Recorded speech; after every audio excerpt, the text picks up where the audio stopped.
They're buying into this narrative that it's easy. Don't be so naive. Staying on the gym floor is probably the best thing for you. Online coaching is more difficult than in-person coaching. Here's why online coaching might not be the career move for you. Ooh. Hey guys, we're Dan and Mike, Biceps and Banter, formerly Biceps and Banter even. Business and Banter now. Get it right. Get it right. And we're here today to help you with your 3.5 online years. fitness business in any way that we can. Today we're talking about how business mentors are preying on your desire to get off the gym floor and how online coaching may actually be the worst career move for you at this point in your career. That's what we're talking about. Shock Right. horror. Mentors say don't move online.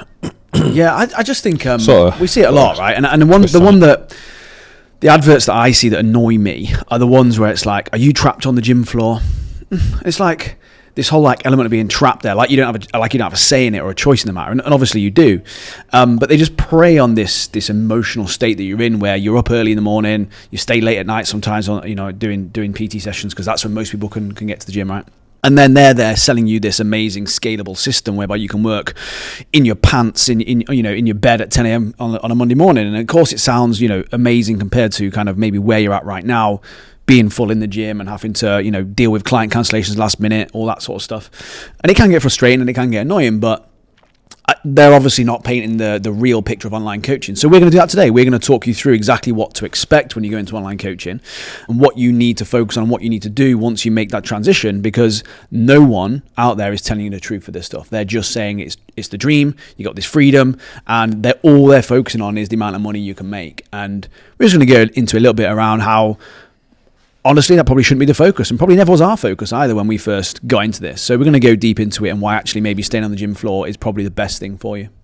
Yeah, I think it's an expectations thing, and I think like mentors, yeah, they do prey on it, don't they? They're making in-person PT sound like as though it's inferior to online coaching when it's not. It's just different. It's just a different model, and that is genuinely fine. Like, one is not better than the other, and there's nothing stopping you doing a hybrid of the two either.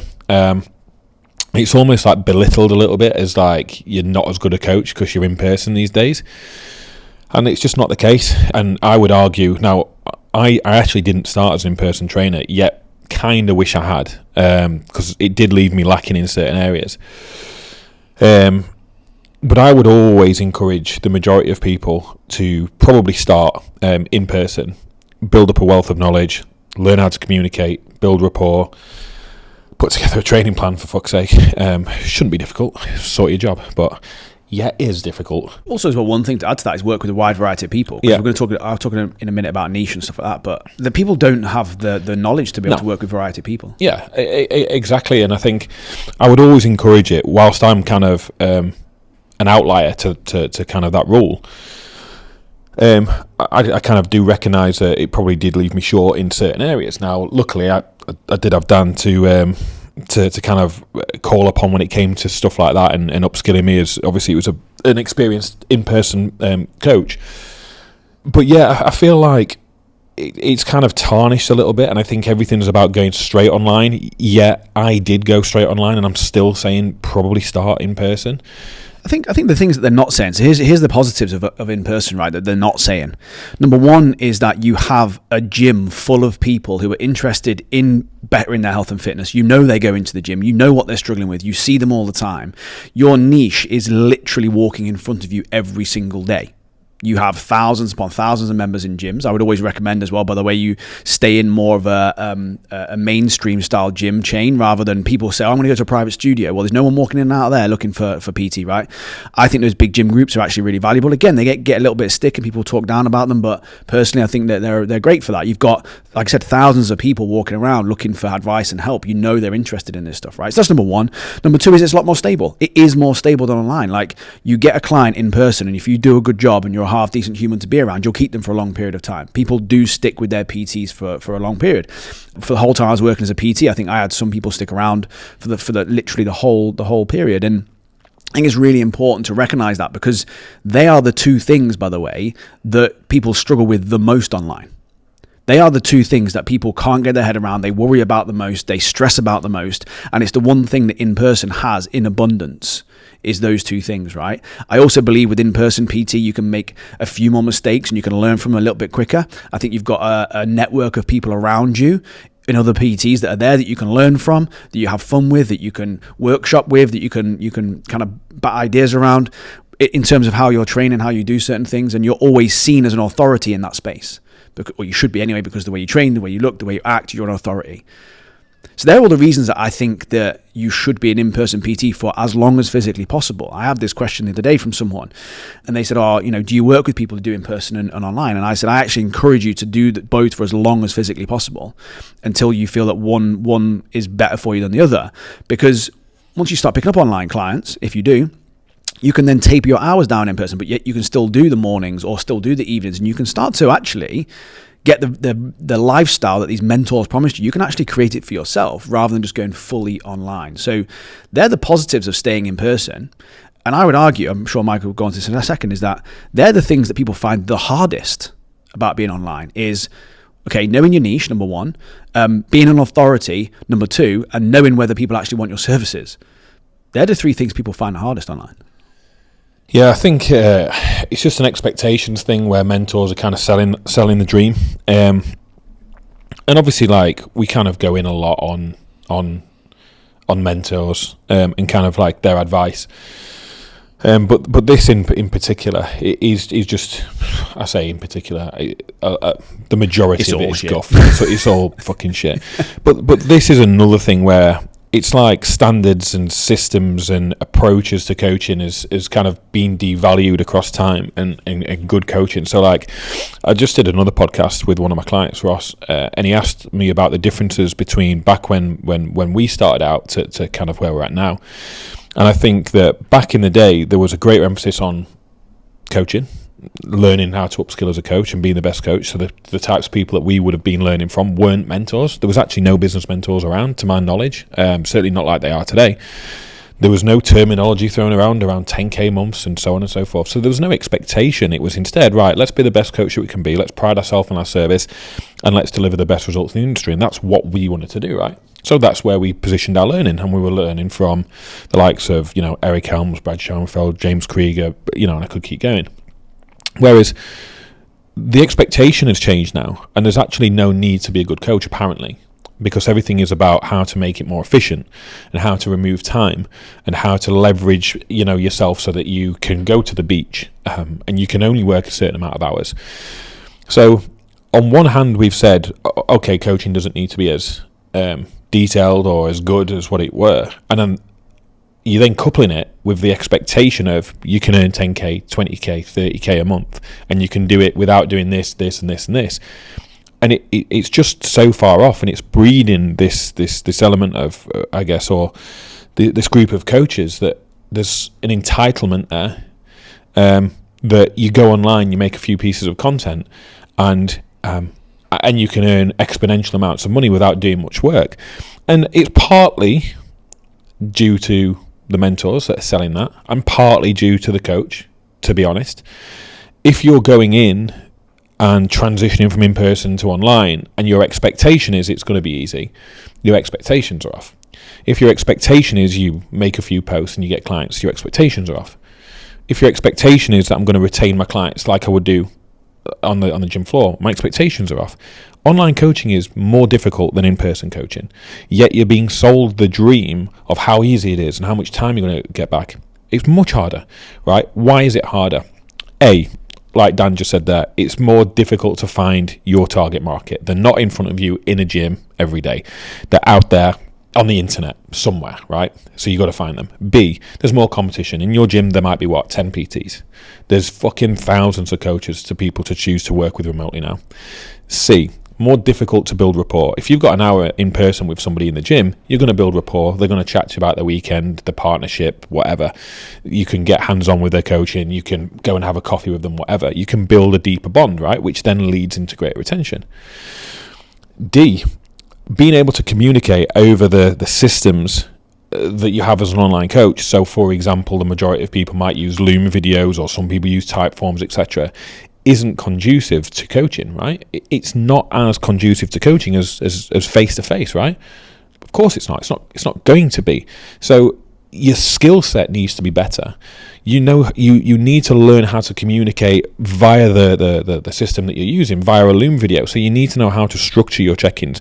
You need to know how to communicate with people outside of check-ins. You need to know what things are going into that check-in with that client that makes them tick, that motivates them or kicks them up the arse or whatever. So it's really, really important, especially when you can't read body language or signals because that person's not right in front of you, right? It's more difficult, yet it's being sold as less difficult. So that's why you're getting coaches coming into the industry that have these massive expectations because they're seeing a small pocket of coaches do really, really well. And there's their expectation that they're going to get that because they're being sold that. So my thing is, don't be so naive when it comes to trusting somebody who wants to take cash out of your pocket. Don't be so naive. I'm seeing something, and we'll get onto this on another video, but there's one particular mentor that's got Facebook ads running that says 20 qualified leads a week he can guarantee. Of course he can't, right? Of course he can't. Why can't he? Well, that's 1,000 a year. Let's just say you close half of them. That's 500 a year. So if you can guarantee somebody 500 clients a year, they're never going to leave that mentorship. Yet everybody is leaving that mentorship. So does that tell you that the expectation of what they're coming in for is off? Yeah, correct. Right? They would be churning out millionaires left, right, and centre if they were guaranteeing 20 leads. So then you go, well, that's a fundamental lie then that you're sticking money behind and putting ads behind.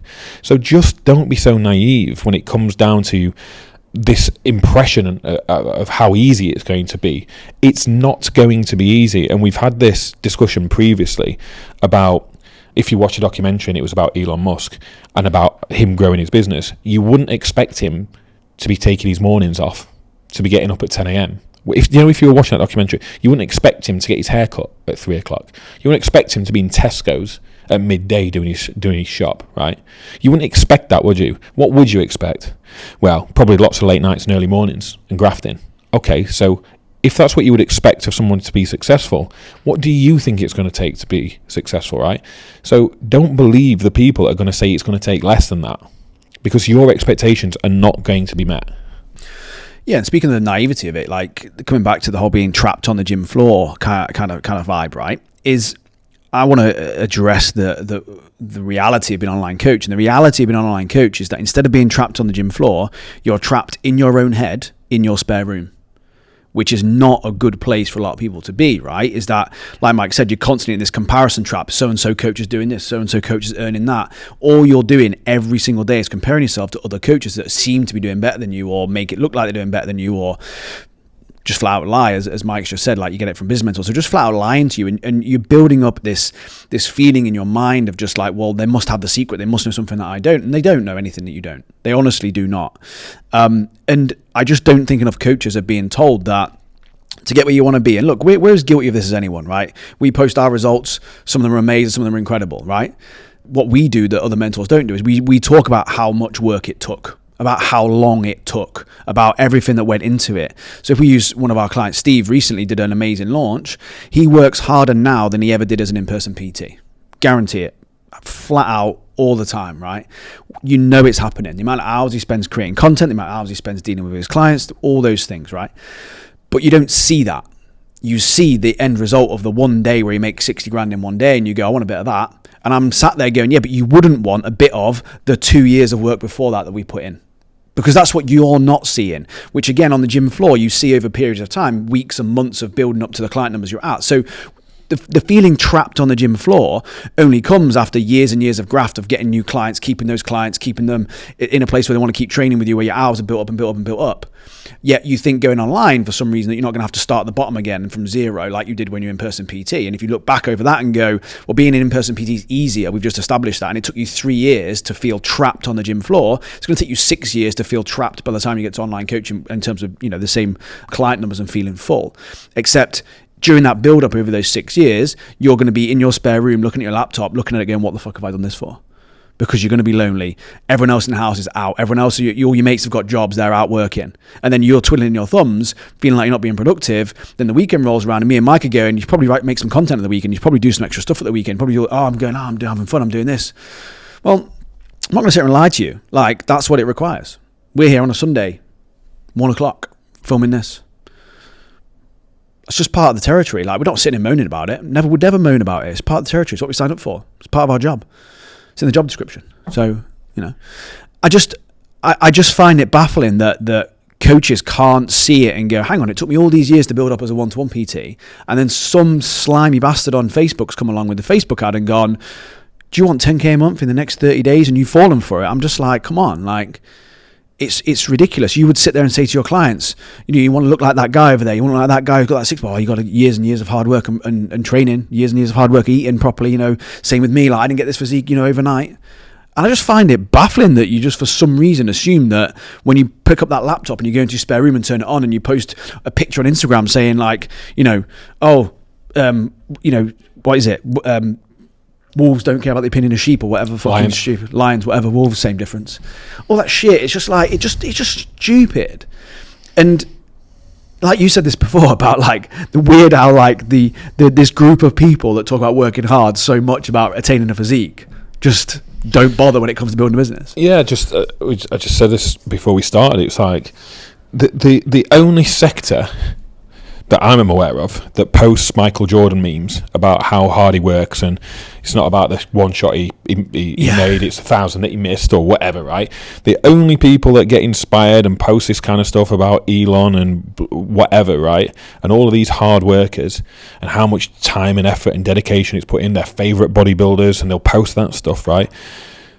They're the only sector. I don't see accountants doing it, lawyers doing it, doctors doing it. I don't see that happening, right? People that are working hard themselves. Paul the plumber. Yeah. Wake up in the morning. Must just post this. Sorry, mate. Yeah. Sorry, Sandra, I can't fix your pipe just yet. I've just got to do this. Really important. Yeah. So that's the only sector that posts it. Yet I believe it's a sector that wants to work the least. It's bizarre. It's like juxtaposition records. That's what I called it. I take the lion's share. It's. Would it be an oxymoron? Yeah. Yeah, it's an oxymoron. There you go. English. So, sort of, Yeah. Lexicon. Well, it's just language. That's lexicon. Diction. But yeah, so it's like, it's just bizarre to me, right? It's just really, really strange. And look, there's a huge opportunity to earn in this industry. There is. Don't get me wrong. I'm not going to sit here and go, you can't. Like, I'm going to say you can, but you've got to work hard for it. And you've got to be patient. It's not going to come overnight. Of course it's not. So alter those expectations. So don't just be made to feel less than for being on the gym floor. If you are going to move off the gym floor, make sure it's right for you. Do it in stages. Like, set yourself little personal contracts where, right, if I hit 10 clients, I'm going to remove X amount of hours. If I hit 20 clients, I'm going to remove X amount of hours. That's the best way of doing it, by far. I've always said that. So that is the best. That means we both said it. Well, so I would do it like that until you're at a point where you're happy, right? And you might always have some in-person hours, and that's wicked. And I actually probably would encourage that in a lot of cases, because there's lots of things that online coaching can't give you.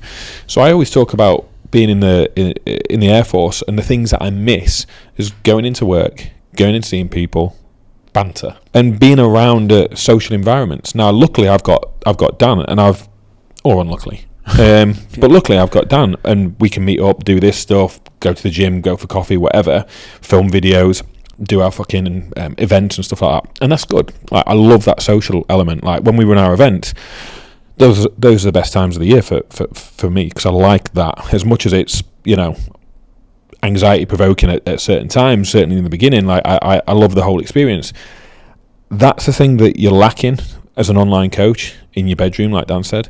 So, like, just make sure that you really want to do it. Just don't be fooled into being sold that dream, right? Because it's not for everybody. Online coaching isn't for everybody. You are going to miss out on a lot of things by being an online coach.